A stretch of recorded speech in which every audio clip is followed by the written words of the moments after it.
வணக்கம் நண்பர்களே, இது உங்கள் கற்கண்டு கணிதம் உங்கள் வெற்றிக்காக என்றென்றும். இப்பொழுது நாம் பார்ப்பது புதிய பாடத்திட்ட கணித புத்தகத்தில் 8ஆம் வகுப்பு 2வது பருவத்தில் வால்யூல் கணிதம் அப்படிங்கிற முதல் பாடத்தில் பயிற்சி 1.3 பார்த்துட்ருக்கோம். முதல் 2 பயிற்சிகளுக்கான வீடியோ எக்ஸ்ப்ளனேஷன்ஸ் வந்து நம்மளுடைய யூடியூப் சேனலில் அப்டேட் பண்ணியிருக்கோம். அதுக்கான லிங்க் வந்து கீழே டிஸ்கிரிப்ஷனில் கொடுத்துருக்கேன். ஸோ அதில் இருக்க கொஷின்ஸும் நீங்கள் வந்து பாருங்கள். நம்ம வந்து 8ஆம் வகுப்பு மாணவர்களுக்கு நடத்தக்கூடிய NMMS எக்ஸாம் மற்றும் TNPSC டெட் தேர்வில் வந்து நமக்கு வந்து நியூ சிலபஸ் புக்கிலேருந்து கொஷின்ஸ் அதிகமாக கேட்குறாங்க. ஸோ அதை பேஸ் பண்ணி அந்த கொஷின் பேப்பர் மாடலில் 4 சாய்ஸ் கொடுத்து நம்ம வந்து எல்லா கொஷின்ஸும் நம்ம வந்து வீடியோ எக்ஸ்ப்ளனேஷன் கொடுத்துட்ருக்கோம். ஸோ அதனால் தொடர்ந்து பாருங்கள், ரொம்ப யூஸ்ஃபுல்லாக இருக்கும். முதல் கேள்வி, ரூபாய் 5000க்கு 12% ஆண்டு வட்டியில் 2 ஆண்டுகளுக்கு ஆண்டுக்கு ஒரு முறை வட்டி கணக்கிடப்பட்டால் கிடைக்கும் கூட்டு வட்டி என்னன்னு கேட்டிருக்காங்க. ஸோ 4 சாய்ஸஸ் கொடுத்துருக்கோம். நமக்கு இங்கே வந்து வருடம் வந்து 2 ஆண்டுகள் கொடுத்துருக்காங்க. அதே மாதிரி வந்து பிரின்சிபல் அமௌண்ட்டு பார்த்திங்கன்னா நமக்கு வந்து 5000 சொல்லிட்டு நமக்கு வந்து தௌசண்ட்ஸில் இருக்குது. ஸோ அப்படிங்கிற நம்ம கூட்டு வட்டிக்கான ஃபார்முலா எதுவும் யூஸ் பண்ணாமல் நம்ம டேரெக்டாகவே கண்டுபிடிக்கலாம். ஸோ ஃபஸ்ட்டு அசலுக்கு 12% வட்டி என்னன்னு பாருங்கள். ஸோ 5000 பெருக்கல் 12/100. ஸோ நமக்கு 2 0 நமக்கு வந்து ஈஸியாக கேன்சல் ஆயிரும். ஸோ 50 பெருக்கல் 12 நமக்கு 600 கிடைக்குது. அடுத்து 600 அந்த வட்டிக்கு வட்டி என்னன்னு கண்டுபிடிங்க. ஸோ அதாவது 600க்கு 12%, 600 பெருக்கல் 12/100. ஸோ இங்கே நமக்கு வந்து 2 0 நமக்கு ஈஸியாக கேன்சல் ஆயிடுது. அப்போ 6 பெருக்கல் 12 72 ரூபா நமக்கு கிடைக்குது. ஸோ நம்ம கொஸ்டின் வந்து 2 ஆண்டுகளுக்கு கூட்டு வட்டி என்னன்னு கேட்டிருக்காங்க. ஸோ 2 ஆண்டுகளுக்கு கூட்டு வட்டி என்னென்னு பார்த்தீங்கன்னா உங்களுக்கு வந்து ஸோ முதல் வருஷத்துக்கு வந்து அசலுக்கான வட்டி, அடுத்து 2வது வருஷத்துக்கு வந்து அசலுக்கான வட்டியும், அதுக்கப்புறம் அந்த முதல் வருஷ வட்டிக்கான வட்டியும் நமக்கு வந்து ஆட் ஆகும். ஸோ அதுதான் நமக்கு வந்து கூட்டு வட்டியோட பவரு. ஸோ அப்போ நமக்கு வந்து முதல் வருஷத்துக்கான வட்டி வந்து 600 ரூபா, அடுத்து 2வது வருஷத்துக்கு அசலுக்கு 600 ரூபாயும், அடுத்தது வட்டிக்கான வட்டி 72 ரூபா. ஸோ இந்த மூணையும் நீங்கள் வந்து ஆட் பண்ணாலே போதும். ஸோ 600 + 600 + 72 1272 தான் நமக்கு வந்து 2 இயர்ஸ் கிடைக்கக்கூடிய கூட்டு வட்டி. ஆன்சர் பி நமக்கு கிடைக்குது. ஸோ இதே கொஸ்டின் வந்து நமக்கு வந்து 3 ஆண்டுகள் கொடுத்தாங்கன்னா இந்த மெத்தட் யூஸ் பண்ணக்கூடாது, டேரெக்டாக நம்ம வந்து ஃபார்முலா தான் யூஸ் பண்ணி ஆகணும். அடுத்த கேள்வி 2, ரூபாய் 8000க்கு 10% ஆண்டு வட்டியில் ஓராண்டுக்கு அரையாண்டுக்கு ஒரு முறை வட்டி கணக்கிடப்பட்டால் கிடைக்கும் கூட்டு வட்டி என்னன்னு கேட்டிருக்காங்க. ஸோ ஆண்டு வட்டி நமக்கு வந்து 10% கொடுத்துருக்காங்க. ஸோ அப்போ அரையாண்டு வட்டிங்கிறப்ப நமக்கு வந்து 2ஆல் டிவைட் பண்ணுறோம். ஸோ 10/2 5% நமக்கு கிடைக்குது. ஸோ நமக்கு வந்து டேர்ம் பார்த்திங்கன்னா வந்து ஒரு ஆண்டுன்னு கொடுத்துருக்காங்க. ஸோ ஒரு ஆண்டுக்கு எத்தனை அரையாண்டுன்னு பார்த்தீங்கன்னா 2 அரையாண்டு. அப்போ இதுக்கு நமக்கு வந்து டேர்ம் வந்து 2 அரையாண்டு இருக்குது. அது மாதிரி பிரின்சிபல் அமௌண்ட் பார்த்திங்கன்னா 8000 சொல்லிட்டு நமக்கு வந்து தௌசண்ட்ஸில் இருக்குது. ஸோ அப்போ நமக்கு வந்து முதல் கணக்கு மாதிரி அதே மெத்தடை நம்ம யூஸ் பண்ணலாம். ஸோ ஃபஸ்ட்டு 8000க்கு முதல் அரையாண்டு வட்டி 5% என்னென்னு கண்டுபிடிங்க. ஸோ 8000 பெருக்கல் 5/100, 2 0 நமக்கு கேன்சல் ஆயிடுது. ஸோ 80 பெருக்கல் 5 400 ரூபா நமக்கு கிடைக்குது. அடுத்து 2வது அரையாண்டுக்கு வந்து அந்த வட்டிக்கு வட்டி ஃபஸ்ட்டு என்னென்னு கண்டுபிடிங்க. ஸோ 400 பெருக்கல் 5/100. ஸோ 2 0 நமக்கு கேன்சல் ஆயிரும். ஸோ 4 பெருக்கல் 5 நமக்கு வந்து 20 ரூபா நமக்கு கிடைக்குது. ஸோ அப்போ நமக்கு வந்து 2 அரையாண்டுகளுக்கு கூட்டு வட்டி என்னென்னு பார்த்தீங்கன்னா நமக்கு வந்து முதல் அரையாண்டுக்கு 400 ரூபா, 2வது அரையாண்டுக்கு அசலுக்கு 400 ரூபா ப்ளஸ் வட்டிக்கு வட்டி 20 ரூபா. ஸோ டோட்டல் நமக்கு வந்து 820 ரூபா நமக்கு வந்து வட்டி நமக்கு கிடைக்கும் கூட்டு வட்டி. ஸோ ஆன்சர் பார்த்தீங்கன்னா சாய்ஸ் சி.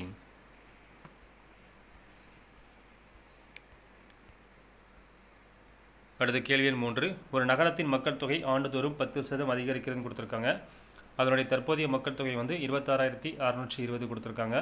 எனில் 3 ஆண்டுகளுக்கு முன்னர் அப்படின்னு கொடுத்துருக்காங்க. மக்கள் தொகை என்னன்னு கேட்டிருக்காங்க. ஸோ மக்கள் தொகை கணக்கை பொறுத்த வரைக்கும் நம்ம வந்து ஒரே ஒரு ஃபார்முலா தான் யூஸ் பண்ண போகிறோம். ஸோ P × 1 + 1 ± எழுதிக்கோங்க, R/100 ஹோல் பவர் ± n அப்படிங்கிற ஒரே ஃபார்முலாவே போதும், ஜென்ரல் ஃபார்முலா. இதில் நமக்கு வந்து ரேட் ஆஃப் இன்ட்ரெஸ்ட் வந்து நமக்கு வந்து பார்த்திங்கன்னா நமக்கு வந்து அதிகரிக்கிறது அப்படின்னு கொடுத்தாங்கன்னா ப்ளஸ் கொடுக்கணும், குறைகிறதுன்னு கொடுத்தாங்கன்னா மைனஸ் எழுதணும் நம்ம. அதுமாதிரி என்னோட வேல்யூ பார்த்திங்கன்னா நமக்கு வந்து தற்போதைய மக்கள் தொகை கொடுத்துட்டு ஃபியூச்சரில் ஓகேங்களா, அதாவது 2 ஆண்டுகளுக்கு பின்னர் 3 ஆண்டுகளுக்கு பின்னர் அப்படின்னு கேட்டாங்கன்னா நமக்கு வந்து +n நம்ம கொடுக்கணும். ஸோ அப்படி இல்லை தற்போதைய மக்கள் தொகை கொடுத்துட்டு ப்ரீவியஸ் இயர் கேட்டாங்கன்னா, அதாவது 3 ஆண்டுகளுக்கு முன்னர் 2 ஆண்டுகளுக்கு முன்னர் அப்படின்னு கேட்டாங்கன்னா நமக்கு வந்து -n கொடுக்கணும், அவ்வளோதான். ஸோ நமக்கு வந்து இங்கே பிரின்சிபல் அமௌண்ட்டோட வேல்யூ வந்து 26,620, ரேட் ஆஃப் இன்ட்ரெஸ்ட் வந்து 10% அதிகரிக்கிறதுன்னு கொடுத்துருக்காங்க. ஸோ அப்போ 1 + R/100, ஸோ அதாவது 1 + 10/100 பவர் என்னோட வேல்யூ பார்த்தீங்கன்னா உங்களுக்கு வந்து 3 ஆண்டுகளுக்கு முன்னர், அதாவது ப்ரீவியஸ் இயரில் என்ன மக்கள் தொகைன்னு கேட்டிருக்காங்க. ஸோ அப்போ நமக்கு வந்து -3 கொடுக்கணும். ஸோ அப்போ 100 100 100 + 10 110/100 பவர் -3 வரும். பவரில் மைனஸ் இருந்துச்சுன்னா உள்ளே இருக்க பின்னத்தை வந்து தலைகீழாக நம்ம எழுதுவோம். ஸோ அப்போ 26,620 பெருக்கல் 100/10 பெருக்கல் 100/10 பெருக்கல் 100/10. ஸோ இது அடி கொடுத்தீங்கன்னா நமக்கு வந்து ஆன்சர் வந்து 20,000 நமக்கு கிடைக்குது. சாய்ஸ் ஏ. அடுத்து கேள்வி 4. கூட்டு வட்டியானது காலாண்டுக்கு ஒரு முறை கணக்கிடப்பட்டால் தொகையை டேஷ் என்ற சூத்திரத்தை பயன்படுத்தி காணலாம் அப்படின்னு சொல்லிட்டு ஃபார்முலா என்னன்னு கேட்டிருக்காங்க. நமக்கு வந்து கூட்டு வட்டிக்கான தொகைக்கான ஃபார்முலா பார்த்திங்கன்னா A = P × 1 + R/100 whole power என்னங்கிறது ஜென்ரல் ஃபார்முலா. ஆண்டு வருஷத்துக்கு ஒரு தடவை வட்டி கணக்கிடப்பட்டாகணும். ஸோ காலாண்டுக்கு ஒரு முறை அப்படி கணக்கிடப்போ நமக்கு வந்து இங்கே வந்து R/4ன்னு வரும் நமக்கு.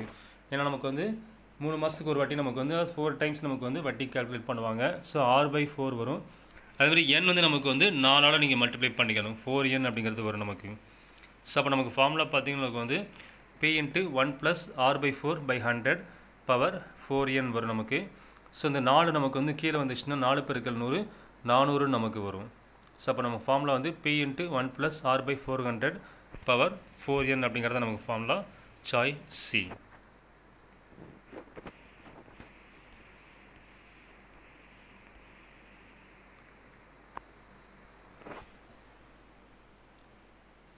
அடுத்து கேள்வி 5. ரூபாய் 5,000க்கு 8% ஆண்டு வட்டியில் 2 ஆண்டுகளுக்கு தனி வட்டிக்கும் கூட்டு வட்டிக்கும் இடையே உள்ள வித்தியாசம் என்னன்னு கேட்டிருக்காங்க. ஸோ தனி வட்டிக்கும் கூட்டு வட்டிக்கும் உள்ள வித்தியாசம் வந்து 2 ஆண்டுகளுக்கு வந்து ஃபார்முலா பார்த்திங்கன்னா உனக்கு வந்து PR²/100² அப்படிங்கிற டைரக்ட் ஃபார்முலா இருக்குது. ஸோ அதே நம்ம யூஸ் பண்ணிக்கலாம். இங்கே பிரின்சிபல் வந்து 5,000, ரேட் ஆஃப் இன்ட்ரெஸ்ட் வந்து 8% கொடுத்துருக்காங்க. ஸோ 5,000 பெருக்கல் 8 பெருக்கல் 8/100 பெருக்கல் 100. ஸோ அடி கொடுத்திங்கன்னா நமக்கு வந்து 2 0 நமக்கு கேன்சல் ஆயிடுது. 100க்கு இதுக்கும் அப்புறம் இன்னொரு 0க்கும் ஒரு 0 நமக்கு கேன்சல் ஆயிடுது. அடுத்து 5க்கும் 10க்கும் 2 டைம்ஸ் நமக்கு கேன்சல் ஆகும். ஸோ அடுத்து 2க்கு 8க்கும் 4 8 4 2 8 வருது. ஸோ நமக்கு வந்து பார்த்திங்கன்னா 4 பெருக்கல் 8 32 ரூபா ஆன்சர் கிடைக்குது. Choice B. அடுத்து கேள்வி 6. ரூபாய் 3,200க்கு 2.5% ஆண்டு வட்டியில் ஆண்டுக்கு ஒரு முறை வட்டி கணக்கிடப்பட்ட முறையில் 2 ஆண்டுகளுக்கு கிடைக்கும் கூட்டு வட்டி நமக்கு என்னன்னு கேட்டிருக்காங்க. ஸோ 3,200க்கு நமக்கு வந்து 2.5% நம்ம என்னன்னு கண்டுபிடிக்கிறோம். ஸோ 3,200 பெருக்கல் 2.5/100. ஸோ 2 0 2 0 கேன்சல் ஆகிடுது. 32 பெருக்கல் 2.5 நமக்கு வந்து 80 ரூபா நமக்கு கிடைக்குது. ஸோ அடுத்து அந்த வட்டிக்கு வட்டி நம்ம என்னென்னு கண்டுபிடிக்கிறோம். ஸோ 80 பெருக்கல் 2.5%. ஸோ 80 பெருக்கல் 2.5/100ங்கிறப்ப நமக்கு வந்து ஒரு 0 நமக்கு கேன்சல் ஆகிடுது. 8 பெருக்கல் 25 வந்து நமக்கு வந்து 8 25 200 வரும். ஸோ அதில் ஒரு பாயிண்ட் தள்ளி வச்சிங்கன்னா 20 வரும். ஸோ 20/10 வருது. ஸோ ஒரு 0 கேன்சலேஷன் நமக்கு வந்து 2 ரூபா நமக்கு கிடைக்குது. ஸோ அப்போ 2 ஆண்டுகளுக்கு கூட்டு வட்டி என்னென்னு கேட்டிருக்காங்க. ஸோ முதல் ஆண்டு அசலுக்கான வட்டி வந்து 80 ரூபா, ரெண்டாவது ஆண்டு அசலுக்கு வட்டி 80 ரூபாயும், அகைன் வட்டிக்கு வட்டி நமக்கு வந்து 2 ரூபா. ஸோ அப்போ நமக்கு ஆன்சர் வந்து 162 ரூபா நமக்கு கிடைக்குது. Choice C.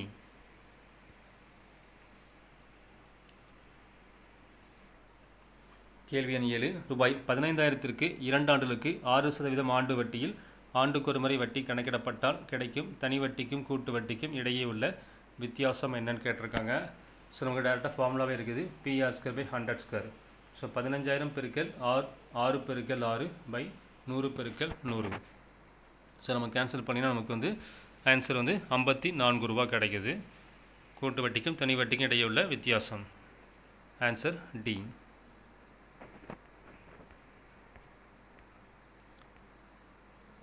அடுத்து கேள்வி எண் 8.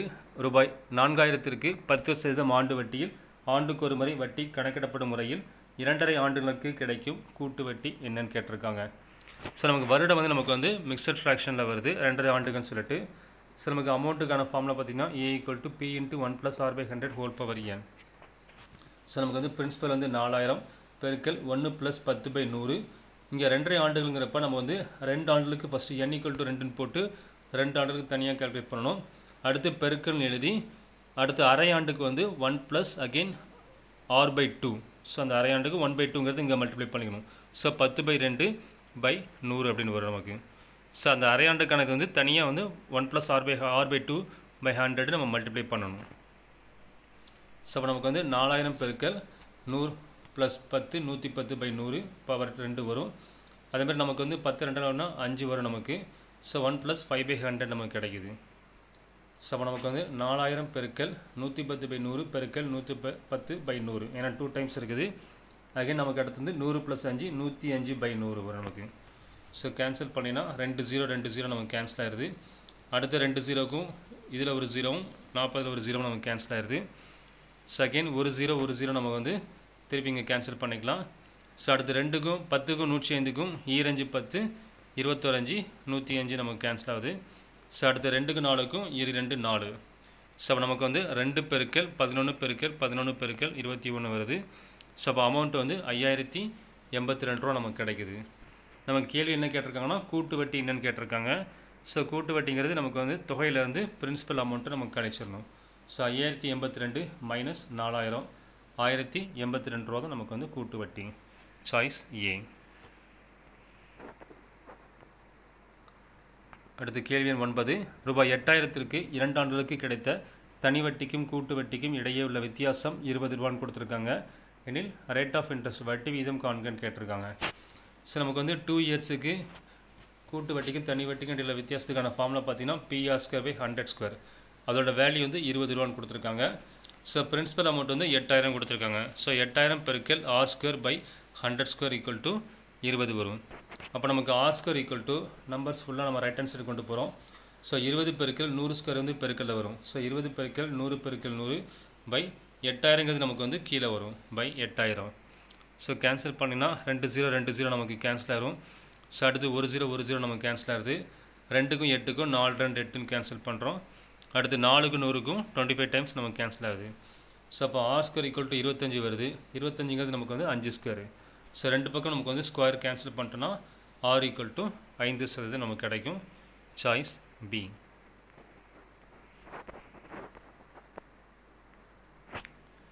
அடுத்து கேள்வி எண் 10. மகேஷ் என்பவர் ரூபாய் 5000ஐ ஆண்டுக்கு 12% வட்டி வீதத்தில் ஓர் ஆண்டுக்கு முதலீடு செய்தார். அரையாண்டுக்கு ஒரு முறை வட்டி கணக்கிடப்பட்டால் அவர் பெறும் தொகையை காண்கன்னு கேட்டிருக்காங்க. ஸோ அரையாண்டுக்கு ஒரு முறை வட்டி கணக்கிடுறாங்க ஒரு ஆண்டுக்கு. ஸோ நம்ம இது வந்து ஃபார்முலா யூஸ் பண்ணி நம்ம ஒர்க் அவுட் பண்ணி பார்க்கலாம். So A equal to P × 1 + R/2/100 அரையாண்டுக்கு பவர் 2n நமக்கு வரும். ஸோ இங்கே பிரின்சிபல் அமௌண்ட் வந்து 5000. அடுத்தது வந்து ரேட் ஆஃப் இன்ட்ரெஸ்ட் வந்து 12% கொடுத்துருக்காங்க. ஸோ அப்போ 12/2 வரும். Power 2n. ஸோ 2 × n வந்து 1 இயர் கொடுத்துருக்காங்க. ஸோ 2 × 1 வரும் நமக்கு. ஸோ நமக்கு வந்து 5000 பெருக்கல் 1 + 12/2 வந்து 6 வரும். ஸோ 6/100 பவர் 2 வரும் நமக்கு. ஸோ 5000 × 100 + 6 106/100 வரும். பவர் 2 வருது. ஸோ அப்போ 5000 பெருக்கல் 106/100 பெருக்கல் 106/100 வரும். ஸோ 2 0 நம்ம கேன்சல் பண்ணிக்கிறோம். அடுத்து 1 0 கேன்சல் ஆயிடுது. அடுத்து 5க்கும் 10க்கும் 2 10 நமக்கு வருது. ஸோ அடுத்து 2க்கும் 56க்கும் 2 10 2 6. ஸோ 53 பெருக்கல் 106 5618 ரூபா நமக்கு கிடைக்குது. Choice C.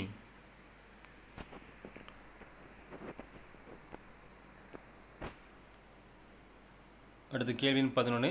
அசல் ரூபாய் 3000 ஆனது 10% ஆண்டு வட்டியில் ஆண்டுக்கு ஒரு முறை வட்டி கணக்கிடப்படும் முறையில் எத்தனை ஆண்டுகளில் ரூபாய் 3993 மாறும் அப்படின்னு சொல்லி கேட்டிருக்காங்க. சாய்ஸஸ் பார்த்தீங்கன்னா 2 3 2.5 ஆண்டுகள் 3.5 ஆண்டுகள் கொடுத்துருக்காங்க. ஸோ இது ஓரளவுக்கு நம்ம ஈஸியாக கெஸ் பண்ணலாம். எப்படின்னா உனக்கு வந்து 3000 அசல் கொடுத்துருக்காங்க. ரேட் ஆஃப் இன்ட்ரெஸ்ட் வந்து 10% கொடுத்துருக்காங்க. இப்போ 3000க்கு 10% இன்னும் நீங்கள் கண்டுபிடிங்க. அப்போ 3000 பெருக்கல் 10/100 வரும். ஸோ 2 0 நமக்கு கேன்சல் ஆகிடுது. 30 பெருக்கல் 10 நமக்கு 300 ரூபா வருது. ஸோ ஒரு வருஷத்துக்கு 300 ரூபா அப்படிங்கிறப்ப 2 வருஷத்துக்கு நமக்கு என்ன வரும்னா 600 ரூபா வரும் உங்களுக்கு. ஸோ 2 வருஷத்துக்கு 600 ரூபானா நமக்கு வந்து எவ்வளோ இன்க்ரீஸ் ஆகிருக்குன்னு பார்த்தீங்கன்னா 3993 வருது. ஸோ 993 ரூபா நமக்கு கூடுதலாக வந்திருக்குது. அப்போ கண்டிப்பாக 2 வருஷம் ஒரு வருஷத்துக்கு 300 ரூபாங்கிறப்ப 2 வருஷத்துக்கு 600 ரூபா தான் வரும். அடுத்து ஸோ அப்போ 600 ரூபாங்கிறப்ப நமக்கு வந்து 2 ஆண்டுகள் சாய்ஸ் ஏ அப்படிங்கிறது நமக்கு தவறுன்னு தெரிஞ்சு போச்சு. அடுத்தது 2.5 ஆண்டுகள்ங்கிறப்ப நமக்கு வந்து 2 வருஷத்துக்கு 600 ரூபா. அதேமாதிரி அரை ஆண்டுக்கு பார்த்தீங்கன்னா நமக்கு வந்து ஒரு வருஷத்துக்கு 300 ரூபா வட்டிங்கிறப்ப அரை ஆண்டுக்கு ஒரு 150 ரூபா கிட்ட வரும் நமக்கு. அப்போ நமக்கு வந்து 600 + 150 ஒரு 750 ரூபாயும் அதுக்கப்புறம் வட்டிக்கு வட்டி கொஞ்சம் சிறிய அமௌண்ட்டு நமக்கு கிடைக்கும். ஸோ அப்போ நமக்கு அதுவும் நமக்கு வந்து 900 கிட்ட நமக்கு வரலை. ஸோ அப்போ 2.5 ஆண்டுகள் அப்படிங்கிறது நமக்கு வந்து தவறு நமக்கு. ஸோ 3 ஆண்டுகள்ங்கிறப்ப நமக்கு பார்த்தீங்கன்னா நமக்கு வந்து ஒரு வருஷத்துக்கு 300 ரூபா வட்டிங்கிறப்ப 3 வருஷத்துக்கு 300 × 3 900 ரூபா நமக்கு கரெக்டாக வருது.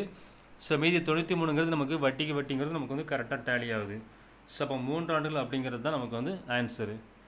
இதே 3 ஆண்டுகள்ங்கிறது வர வாய்ப்பு இல்லை. ஏன்னா பார்த்தீங்கன்னா அரையாண்டுக்கு வந்து 150 ரூபா வந்துடுது உங்களுக்கு.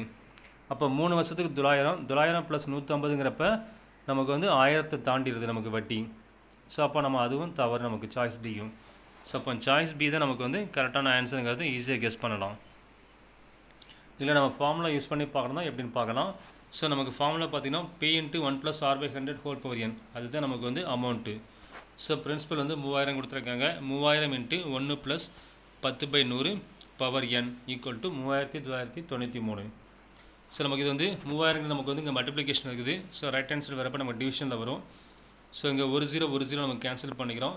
ஸோ 10 10 + 1 11/10 பவர் n வரும் நமக்கு. ஸோ நமக்கு இங்கே வந்து 3993/3000. ஸோ 3ஆம் வாய்ப்பில் கேன்சல் பண்ணினா 1 3 3, ஸோ 3 0 1000 வருது. அதே மாதிரி இங்கே 1 3 3 3 9 3 9 1 3 3 வரும். ஸோ 1331/1000 வருது. ஸோ 1331ங்கிறது நமக்கு வந்து 11 கியூப். அதே மாதிரி 1000ங்கிறது நமக்கு 10 cube. So 11/10 power n equal to 11/10 power 3 வருது. ஸோ நமக்கு பேஸ் 2 நம்ம கேன்சல் பண்ணினா n ஈக்குவல் டு நமக்கு வந்து 3 ஆண்டுகள் நமக்கு கிடைக்கும். ஸோ சாய்ஸ் வந்து பி.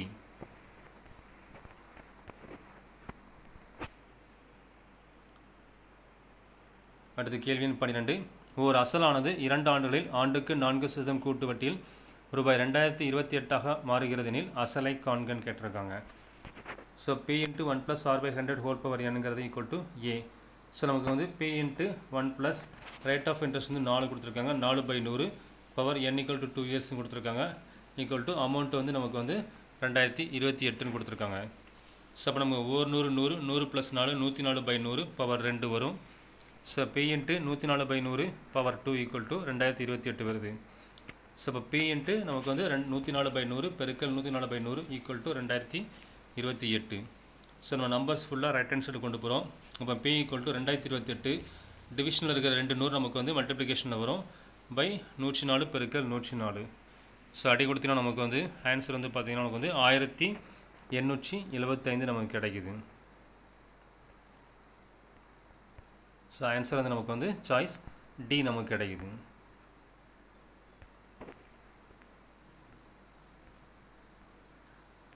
அடுத்த கேள்வி எண் 13. ஒரு மரத்தின் தற்போதைய உயரம் 847 சென்டிமீட்டர் கொடுத்துருக்காங்க. அது ஆண்டுக்கு 10% வளர்கிறது எனில் 2 ஆண்டுகளுக்கு முன்னர் அப்படின்னு கொடுத்துருக்காங்க. அதன் உயரத்தை காண்கன்னு கேட்டிருக்காங்க. ஸோ இதுவும் நமக்கு வந்து அந்த மக்கள் தொகைக்கான ஃபார்முலா மாதிரி தான், அதே மெத்தடு தான். ஸோ நமக்கு வந்து ரேட் ஆஃப் இன்ட்ரெஸ்ட் வந்து 10% வளர்கிறதுன்னு கொடுத்துருக்காங்க. அப்போ நம்ம வந்து ப்ளஸ் ஆர் யூஸ் பண்ணணும். அதுமாதிரி என் பார்த்தீங்கன்னா 2 ஆண்டுகளுக்கு முன்னர்னு கொடுத்துருக்காங்க. அப்போ -n நம்ம யூஸ் பண்ணணும். ஸோ நமக்கு வந்து ஃபஸ்ட்டு வந்து பார்த்தீங்கன்னா பிரின்சிபல் அமௌண்ட்டோட வேல்யூ வந்து 847 சென்டிமீட்டர்னு கொடுத்துருக்காங்க. ஸோ அப்போ 847 பெருக்கல் 1 + 10/100 பவர் -2. ஸோ அப்போ நமக்கு வந்து 100 100 100 + 10 110/100 வரும்.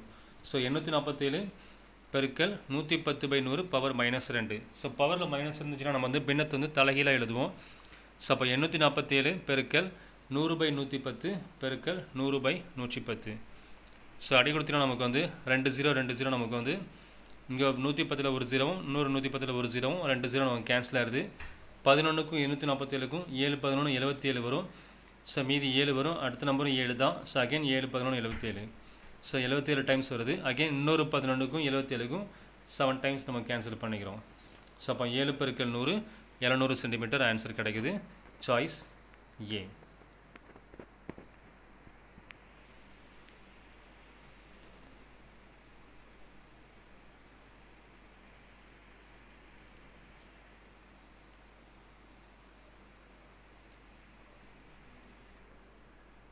வணக்கம் நண்பர்களே. நம்ம இப்போ பார்த்துட்டு இருக்கிறது பார்த்தீங்கன்னா நமக்கு வந்து 8ஆம் வகுப்பு புதிய பாடத்திட்ட கணித புத்தகத்தில் வந்து நமக்கு வந்து 2ஆம் பருவத்திலேருந்து வாழ்வியல் கணிதம் அப்படிங்கிற தலைப்பில் வந்து 3வது பயிற்சி பார்த்துட்ருக்கோம். பட் இதே கொஷின்ஸ் பார்த்திங்கன்னா நமக்கு வந்து 2020-21 கல்வியாண்டில் ஒரே புக்கை கொடுத்துருக்காங்க. ஸோ அதில் வந்து 4வது பாடமாக வருது வாழ்வியல் கணிதம். ஸோ அந்த பாடத்தில் இருக்கிற கொஷின்ஸ் நம்ம பார்க்குறோம். ஸோ எந்த புக்கை நீங்கள் ரெஃபர் பண்ணுறீங்கன்னு செக் பண்ணிட்டு அந்த புக்கை வச்சு நீங்கள் பார்த்துக்கோங்க. கொஷின்ஸ் எல்லாமே நம்ம பார்த்துருக்கிறது எல்லாமே பார்த்திங்கன்னா உங்களுக்கு வந்து 8ஆம் வகுப்பு மாணவர்களுக்கு நடக்கக்கூடிய NMS தேர்வுக்கு ரொம்ப யூஸ்ஃபுல்லாக இருக்கும். அதே மாதிரி நம்ம டிஎன்பிஎஸ்சி டெட் எக்ஸாம்ஸுக்கும் ரொம்ப யூஸ்ஃபுல்லாக இருக்கும். அதே மாதிரி நம்ம வந்து கற்கண்டு கணிதம் வந்து தொகுதி 1 வந்து புத்தகமாக வெளியிட்டிருக்கோம். ஸோ அனைத்து போட்டித் தேர்வுகளுக்கும் நமக்கு வந்து இது வந்து ரொம்ப யூஸ்ஃபுல்லாக இருக்கும். இந்த புக்கு வந்து பார்த்திங்கன்னா நீங்கள் வந்து டைரெக்டாக கடையில் எங்கேயுமே கிடைக்காது. ஸோ ஆன்லைனில் தான் நீங்கள் பர்ச்சேஸ் பண்ணிக்கணும். ஸோ அதுக்கான பேமெண்ட் லிங்க் வந்து பார்த்தீங்கன்னா கீழே டிஸ்கிரிப்ஷனில் கொடுத்துருக்கேன். payment.com அப்படிங்கிற வெப்சைட் லிங்க்கும், அதே மாதிரி அமேசானில் நீங்கள் ஆர்டர் பண்ணிக்கலாம் கேஷ் ஆன் டெலிவரி ஆப்ஷனில். ஸோ அதுக்கான லிங்க்கும் நான் கீழே டிஸ்கிரிப்ஷனில் கொடுத்துருக்கேங்க. ஸோ அது மூலம் நீங்கள் பே பண்ணிக்கலாம்.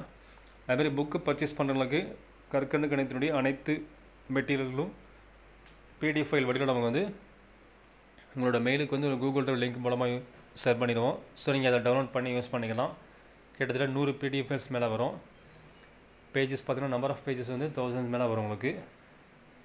ஸோ நீங்கள் வந்து கற்கண்டு கணிதத்தோட புத்தகம் ப்ளஸ் நாங்கள் அனுப்புகிற மெட்டீரியல்ஸ் பிடிஎஃப் ஃபைல்ஸ் இது எல்லாமே நீங்கள் ப்ரிப்பேர் பண்ணாலே எந்த ஒரு போட்டித் தேர்வுலையும் என்எம்எம்எஸ் எக்ஸாம்ஸு, டெட் எக்ஸாம்ஸு, அதே மாதிரி வந்து டிஎன்பிஎஸ்சி எக்ஸாம்ஸ் கண்டிப்பாக வந்து மேக்ஸ் கொஸ்டின்ஸ் வந்து ஃபுல் மார்க் நீங்கள் ஸ்கோர் பண்ண முடியும். நம்மளுடைய சேனலை வந்து தொடர்ந்து பாருங்கள். சப்ஸ்கிரைப் பண்ணாதவங்க சப்ஸ்கிரைப் பண்ணிக்கோங்க. அதுமாதிரி இந்த வீடியோ பற்றின உங்களோட கருத்துக்களையும் கீழே வந்து கமெண்ட்ஸில் சொல்லுங்கள். தேங்க்யூ.